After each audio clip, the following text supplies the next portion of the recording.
Hi, welcome to the first episode of the Three Times podcast, where we talk about anything to do with music in rural West Northumberland and the Alston area.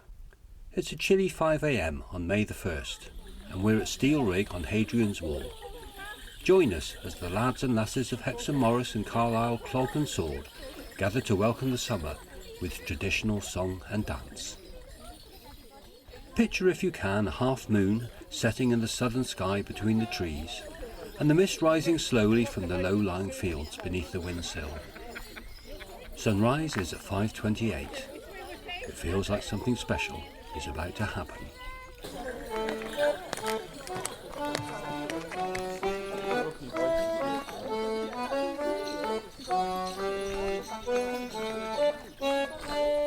My sweet Jenny Jones is the pride of Llangollen. My sweet Jenny Jones is the girl I love.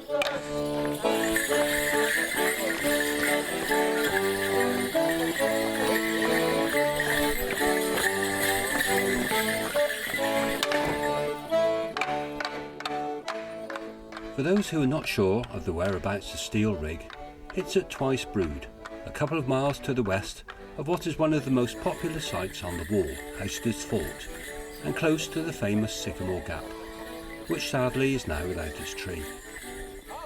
Hexham Morris has chosen the site because it's one of the best places from which to see the sunrise. The small car park surrounded by trees provides a firm, even surface for dancing.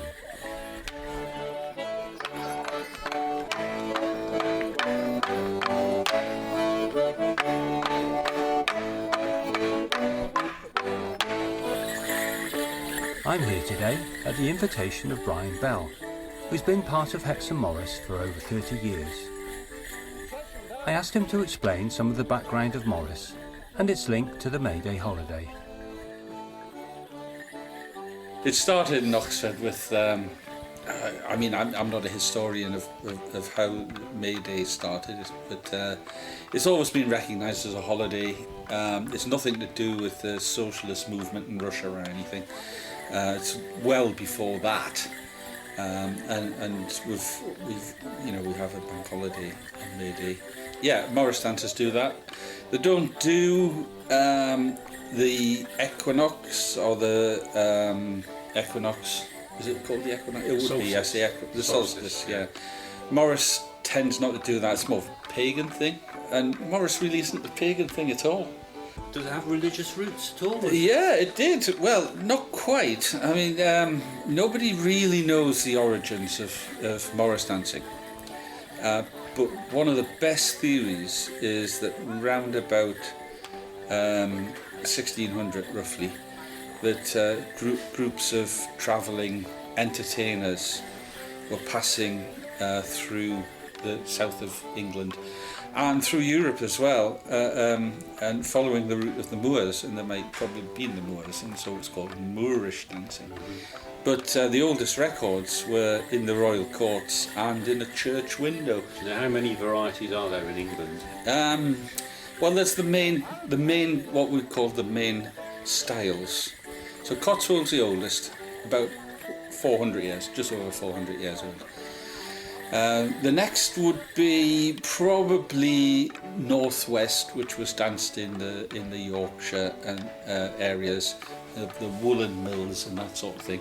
And that was danced during the holiday periods. The next would be probably Longsword, which was probably related to soldiers and things. They developed a dance, and that's very common in the Sheffield sort of area. And then there's rapper dancing, which could only have started, it's from the northeast of England, and it could only have started when there was spring steel. And it's thought that started during mining period. It's related to miners. So that's probably about 1800s. Clog Morris, that's not particularly big, strong tradition. It was probably done in isolation for entertainment.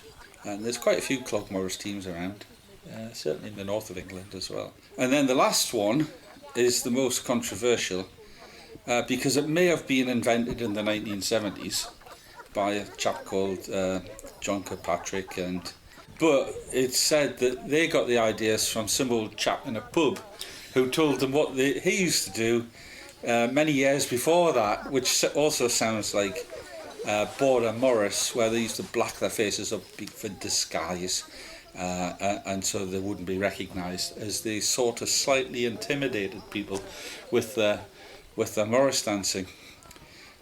Or it could be just a made-up thing from the 1970s, and nobody's really certain, really.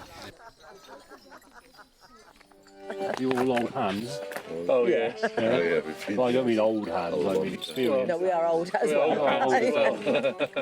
in all senses of the word. How long have you been doing it? How long have we been doing it? 40 odd years, yeah. 40 years. I'll take the roof off for a minute. Did you come from all over then? Are you from Brampton? Yeah. From Hexham? Where else do you draw your membership from? Amble. Yeah. Come down from Amble today? Yeah. Well, he came last night, I think. Tell us square, Jeff. Man in charge. Well, I'm not sure of the hierarchy of Morris men. How does it go? Oh, boss square. Boss It goes squire. point out. Real square. Richard's square at the moment. Oh, yes, you are. No, he's not important anymore. He's ex-squire.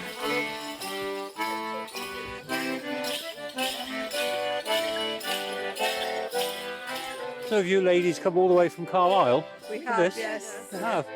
I didn't know that clog dancing was part of the Morris men tradition. Well, it's all folk dance, isn't it? It's the dance that folk Yeah. do. Uh-huh. So, we believe it's come out of the Industrial Revolution, people in factories wearing clogs and entertaining themselves. And then it started, and then it went out of sort of factories and into music hall traditions, because it was a way that working class men, particularly at that time, could earn more money because the prizes were pretty big. So, so it's a very working class tradition. Yeah. And do your dances have particular significance in this ceremony? I mean, I imagine all these dances are. Well, if we didn't do it, the sun wouldn't come up. Well, yes, that is, it hasn't come up. Well, it may not have done because it's so foggy. No one would know. But there's You don't know. somewhere. It was something Carl. Perhaps it comes up when you're finished. That's maybe it, yes, just hiding. Well, our dances have got traditional steps from parts of the country that sort of they originated from. So we have dances called Ulverston, Westmoreland, Lancashire Waltz, which we just did before, not that you could hear it very well, but and so the steps are named for the kind of the area that it developed in. There's a set of steps called Westmoreland steps that are particular to those style of dances. We've got Liverpool Irish, which again is sort of Irish migrants looking for work, brought it to the sort of the Liverpool area, that west coast area. So the steps kind of reflect the traditions that we're trying to keep alive, and it's got a place here as any other steps have, or any other type of dancing has. Of course, it's just my ignorance, really. I think it's because it's not a great surface for dancing on in clogs. It's because it's percussion, it's quite finesse steps, which we haven't really been doing today, but anyway. So for Morris dancing, it's a kind of do it anywhere, because the bells make the sounds, and the spectacle is things like the garlands or the reels and things like that. Whereas we're all about you've got to listen to the steps, but we're just out here enjoying it today. So.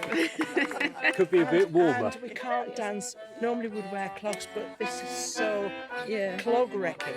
Yes. Yeah. This grit. So you've got metal things on your shoes, haven't you? Yeah, we're in tap shoes today. I mean, if we had clogs with metal things on, it might be heard on this, but then we'd not be allowed into anywhere else. So we have to weigh it up today. And how many dances are you doing today? I think this is going to be our last one today, because we're hoping to see the makeup. That would be nice. Oh, yes. Oh, yeah. Hello. Can I ask you some questions? Not right now. I'm just about to go and dance. Sorry. I thought I'd grab you on it because it goes on for quite a while, doesn't it? But you're just about to go on. Well, Sorry, I'll wait. what's the questions you're going to ask? Awkward ones, like. Right, well, go on, ask me one question. Right then. Oh, they're finished. sorry, I mean. I'm going to put that in, you know. Right, What's this dance called? it's called Hexham. Hexham. Hexham. It's our own. Our own composition. This one. Right, are you there? You're coming up here, darling. Okay. You're sitting this one out. Yes. Is that because it has to be an even number? Oh yes, these are only 8-person dances. Right. These ones, so we have 8 in the sets for these ones. So it's nice this one because we've got some very younger dancers here. So Very it's young really dancers, in nice. fact. Yeah, she is. So I think this is just about a second dance out. So Really? she's doing very well. She is. She's amazing. Yeah, that's her mummy in the front there. So and Nana there. So 6 years old. yeah, she's doing brilliantly. The other notable thing about today is Heather, who's in the front there, calling the sun. It's she was born at exactly daybreak on the 1st of May. Oh, wow. So it's a magical hour sort of thing. And she dances every year on her birthday. There was an old woman tossed up in a blanket 99 miles beyond the moon. And under one arm she carried a basket. Under the other she carried a broom. Old woman! Old woman! Old woman, cried I! Oh, Wither! Oh, Wither so hard! So can you tell me your name? Heather. So you were born on May the 1st. Yeah, at dawn. At dawn, so this is very significant. Yeah. And how long have you been dancing? Since I was 8, when my mum started the team, the lasses. All right. Oh, it's your mum that started it. Yeah. So my dad joined the men when I was 6, and then there was no women's team, and some of the partners of the men decided they wanted to start the women's team. Oh, I see. So mum Right. started the team when I was about 8. I noticed that your daughter is joining in. I know, that was her first dance out. Wow, she's doing ever so well. So she is 6, she's 7 Yeah. next week. Wow. And the first dance she just did there was called Abram Circle Dance, and that was the first dance that I did when I was 8. So that was nice. It's come full yeah, circle. she did really well. Yeah. That's magic. And my little one, she's 3. She's very keen to get involved, but maybe in a couple of years. Yeah.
Some villages have an unbroken tradition going back hundreds of years, like Adderbury, Morris.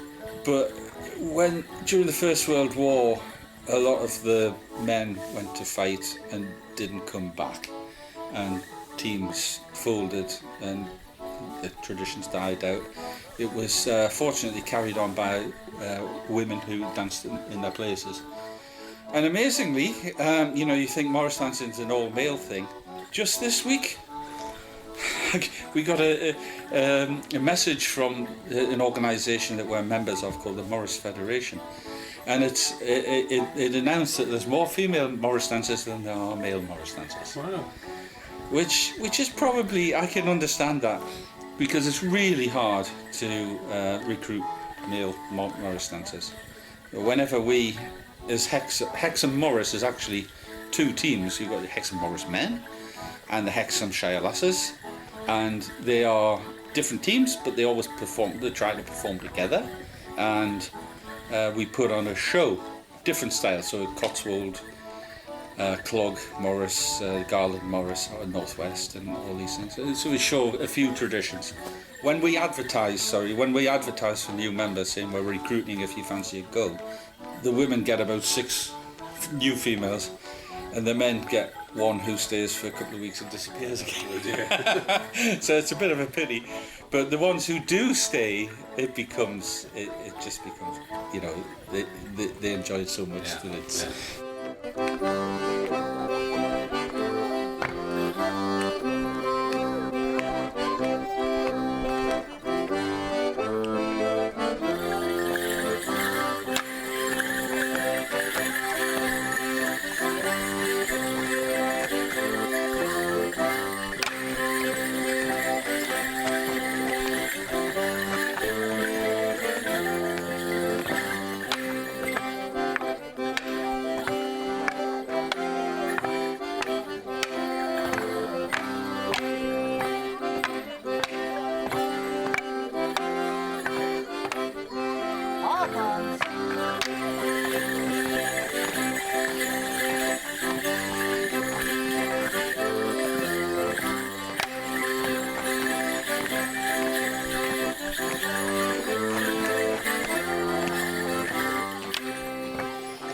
You haven't got your name this first thing.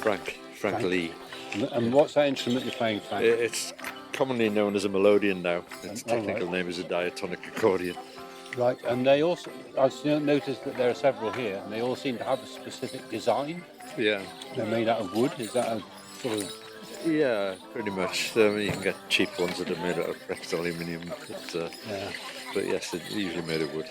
It's part of the tradition for it to be a wood instrument. Yeah, it is really. I think it's largely because it's a small-scale industry, and it's easier to work with wood on a small scale. And if you get into metal, you've got to have metal presses and expensive things like that, and then you're into mass production, which is why the cheap ones are. So you were playing for well over an hour here this morning, weren't you? Yeah. So about how many tunes do you think you played? I have no idea. And do you know what they're all called? Yeah, I know what they're all called. Oh, right. Yes, so I didn't count them. I must know about maybe 50 tunes for Morris teams. Various sorts. Yeah. So how many Morris teams do you play for? Off and on 5. Right. Yeah. And that must keep you busy throughout the year. Absolutely. Never a spare weekend. Hopefully most mornings are a bit warmer than this one. Yes, easily, but you have to play in all weathers.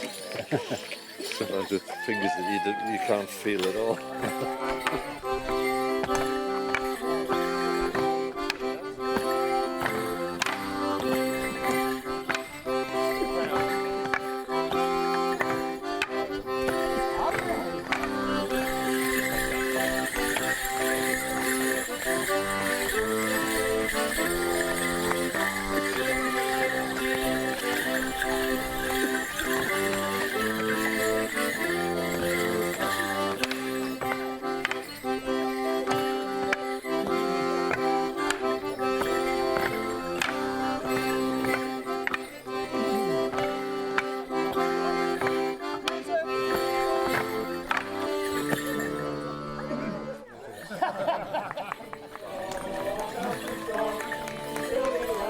It's not just the Morris, it's the friendship, the exercise, the precision, the working to discipline in the performance style.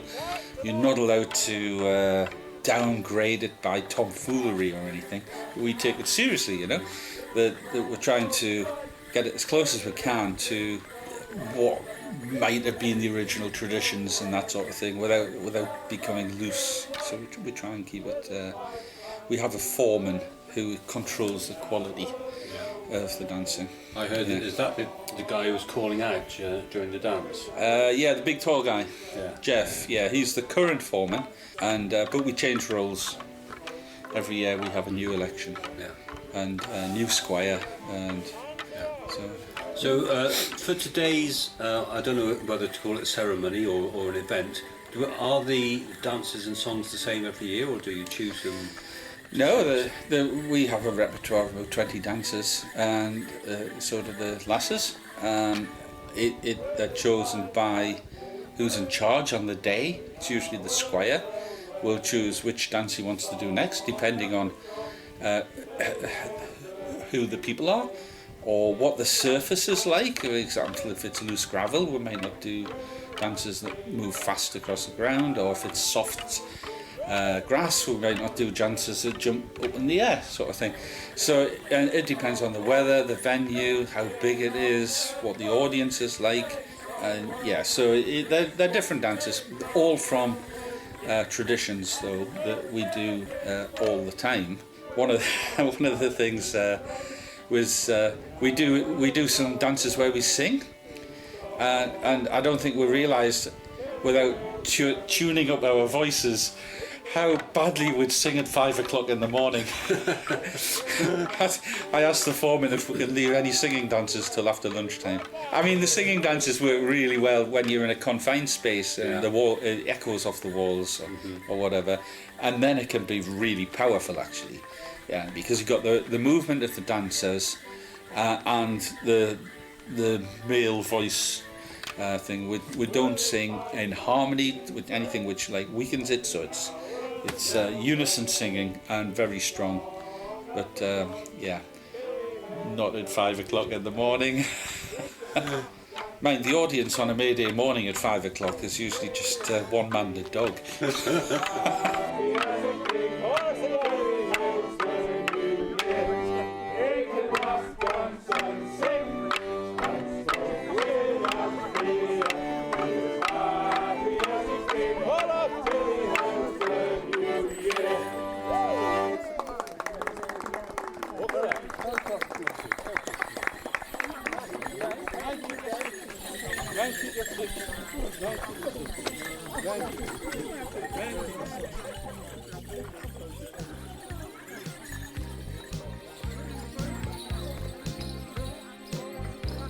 Thanks for listening to Three Times Podcast. I'm grateful to Hexham Morris and Carlisle Clog and Dance for their warm welcome, and to Brian Bell in particular for his invitation to record this very special occasion. I hope you enjoyed this episode. Please subscribe and tell your friends about us.